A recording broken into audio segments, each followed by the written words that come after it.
Car safety. Cars are now designed with crumple zones to increase the distance travelled while stopping in an accident.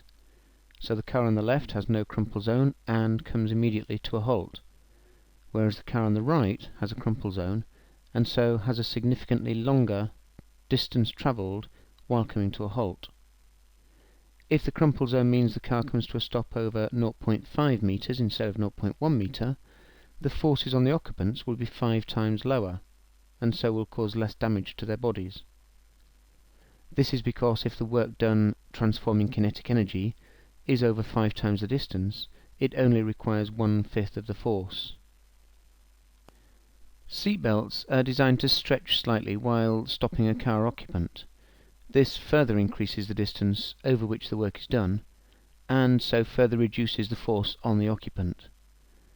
The seatbelt also supports the occupant over a relatively large area, so producing less pressure on the body than if they were brought to rest by a small section of the dashboard or the windscreen, for instance. In most crashes, your chances of survival are better if you remain in the car than if you are thrown out of the car onto the road, and the seatbelt ensures that the occupants stay put. Airbags are designed to inflate on impact in time to start deflating as the occupant of the car hits the airbag. This then increases the distance further to come to rest, and so further reducing the force. Also, with a larger contact area, this reduces the pressure on the body. If you're not wearing a seatbelt, you could be moving towards the airbag as it is inflating and moving towards you.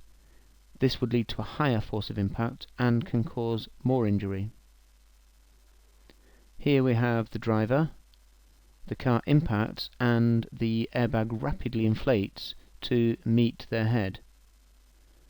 As the driver is moving forward, the bag is already deflating and so increasing the distance over which the driver is brought to a halt. They will come to a halt over this distance rather than just hitting the steering wheel or the windscreen. We'll look at how an airbag operates. Here we have a diagram with the stowed bag represented here.